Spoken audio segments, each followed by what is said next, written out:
রহমতুল্লাহি ওয়া বারাকাতুহু। কাছে বা দূরে যেখানে আছেন সবাইকে আমার নাজমুল ইসলাম চ্যানেল থেকে শুভেচ্ছা রইল। সুধী দর্শক, আজকে যে প্রসঙ্গে আমি কথা বলবো সেই বিষয়টি হচ্ছে খুব মর্মান্তিক একটা বিষয়।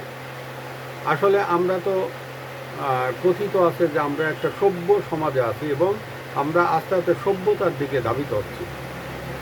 আসলে আমরা সভ্য জাতিতে পরিণত হয়েছি না অসভ্য জাতিতে আস্তে আস্তে চলে যাচ্ছি তার কোনো ঠিকানা নেই। শুধু দর্শক, আপনারা হয়তো কয়েক বছর আগে আপনারা শুনেছেন পাকিস্তানে একটা লোক একটা নিরীহ একটা প্রাণী একটা ছাগলকে বলাৎকার করেছিল এবং সেই বলাৎকার করার কারণে তার বিরুদ্ধে অবশ্য আইনগত ব্যবস্থা নেওয়া হয়েছিল এবং এইটা নিয়ে তখনকার মিডিয়ায় অনেক শোরগোল পড়ে গেছিল এবং দেশ বিদেশে অনেক জায়গায় এই নিউজটা প্রকাশ পাইছিল। তেমনই একটা নিউজ পাকিস্তানের পাশেই আর একটা মুসলিম রাষ্ট্র, দেশটার নাম হচ্ছে আফগানিস্তান। এই আফগানিস্তানের বিগত 20টা বছর ধরে বর্তমান যে সরকার আছে এদের ক্ষমতার শুরু থেকে পিছনের 20 বছর আমেরিকা শাসন করেছে এই আফগানিস্তান। আমেরিকা যখন এই আফগানিস্তান 20টা বছর ধরে শাসন করেছে এবং এই আফগানিস্তানকে এক প্রকার ধরতে পারেন যে সেই আদিম যুগের দিকে আস্তে আস্তে নিয়ে গেছিল। কারণ নিত্য নতুন যেখানে সেখানে একটা বোম্বিং করেছে এবং নির্বিচারে এই আমেরিকা হত্যাযজ্ঞ চালাইছে। আর আমেরিকা যখন যায় তখনও যাওয়ার আগে শক্তিশালী কয়েকটা ড্রোন মারি একই ফ্যামিলির একটা বিয়ে বাড়িতে ড্রোন হামলা চালাইছিল, যার কারণে বর কন্যা সহ 15 জন মানুষ নিহত হয়েছিল, যেটা খুবই মর্মান্তিক। যারা বরযাত্রী আইছিল তারাও কিন্তু নিহত হয়েছিল এবং অগণিত লোক আহত হয়েছিল। শুধু দর্শক, সেই আফগানিস্তানের একটা বিষয়, আফগানিস্তানে যখন আমেরিকা 20টা বছর ধরে এই আফগানিস্তান শাসন করেছে আর তখনই সেই দেশে আমেরিকার অনুচর হিসেবে আমেরিকার দালালি করেছে যারা, এদেরকে বলা হয় রাজাকার।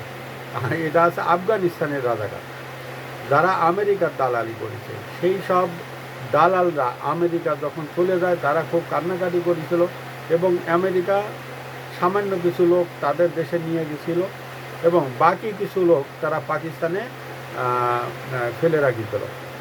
আর অনেক লোক হাতে পায়ে ধরে তারা এই ফ্রান্স কিন্তু একটা ন্যাটো রাষ্ট্র, আর ফ্রান্সও তখন গেছিল এবং এই ফ্রান্সের হাতে পায়ে ধরে তারা ফ্রান্সে পুনর্বাসন হয়েছিল।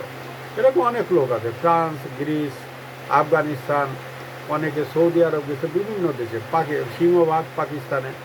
তো সেই ফ্রান্স যখন তাদেরকে আশ্রয় দিছে এই দুর্দিনে, এই সমস্যার মাঝে, আর সেই ফ্রান্সের গিয়ে এই আফগান এক উদ্বাস্তু যাদেরকে আফগানিস্তানে ফ্রান্সে বসবাস করার জন্য অনুমতি দিছে ফ্রান্স সরকার। আর তখনই সে কী করবে, এরা তো কেউ লেখাপড়া জানে না, এরা তো আদিম যুগের মানুষের মতন আফগানিস্তানে ওই কোরআন শরীফ পড়তে পারে, মুখস্থ করতে পারে, ব্যাস এতটুকু। এই শিক্ষা দিয়ে ফ্রান্সে কোনো কাজ পাওয়া যায় না। তাও অনেকে পারে, অনেকে পারে না। তবে অধিকাংশ সেখানের লোক আছে ধর্মভীরু লোক এবং তারা এই কোরআন শরীফটাই বেশি করে তারা মুখস্থ করে, কিন্তু তর্জমা করার লোক নাই। বাংলাদেশে অনেক কমই মাদ্রাসার স্টুডেন্টরা আছে যারা কোরআন শরীফ মুখস্থ করে কিন্তু অর্থ তারা পড়ে না, যার কারণে অনেক কিছু তারা জানে না, বোঝে না। শুধু দর্শক, সেই এমনই একটা পরিবার আফগানিস্তানের পরিবার, তারা কি করত, একটা ছাগলের খামারে চাকরি পাইছিল। এই ছেলেটার বয়স আছে 19 বছর, ধরতে পারেন যুবকী। এখন এই 19 বছরের এই ছেলে কি করেছে, দিনের পর দিন, রাতের পর রাত যখনই সুযোগ পাইছে তখন এই খামারে ছাগল বলাৎকার করেছে। আর ছাগল বলাৎকার করার পরে যখন দেখে যে সাগরের মালিক, যে কিছু কিছু ছাগল একটা মানে অস্বাভাবিক একটা আচরণ করতেছে, মানুষ দেখলে ভয় পাচ্ছে এবং মানুষের কাছে যাচ্ছে না। আর তখনই তার মনে একটা সন্দেহ লাগলো। তারপরে তিনি ডাক্তারের শরণাপন্ন হলেন। ডাক্তার পরে দেখলো যে এই ছাগল ধর্ষিত হয়েছে। তখন ডিএনএ টেস্ট করলো। ডিএনএ টেস্ট করার পরে ডাক্তার হয়তো পরামর্শ দিছে ছাগল লালন পালন করতে হবে। তখন ওই লোককে করলো, মানে মার্ক করলো। মার্ক করার পরে সে কী করলো, আগে সিসি ক্যামেরাগুলো চেক করলো। তা সিসি ক্যামেরা চেক করার পরে দেখে যে ওই রাতের বেলা উঠে যায় এই ছাগলকে বলাৎকার করে। তারপরে তাকে আইনগত ব্যবস্থা নেয়। শুধু দর্শক, এটা বড় কথা না, বড় কথা হচ্ছে আমরা মুসলমান জাতি। আর একজন মুসলমানকে কেউ যদি খারাপ ভাষায় গালি দেয়, কথা বলে, তখন আমাদের কিন্তু লাগে। এখন বিষয়টা আছে যে এইভাবে এই যে মুসলমানরা যেভাবে বিভিন্ন দেশে গিয়ে এই ধরনের অপকর্ম করছে, এতে করে আমাদের মুসলমানদের বিভিন্ন উন্নত রাষ্ট্র থেকে আর এখানে জায়গা দিব না। এবং অলরেডি জাপান এখানে দেশে মসজিদ করা বন্ধ করে দিয়েছে। অস্ট্রেলিয়া সেখান থেকে মুসলমানদের বের করার চেষ্টা করছে।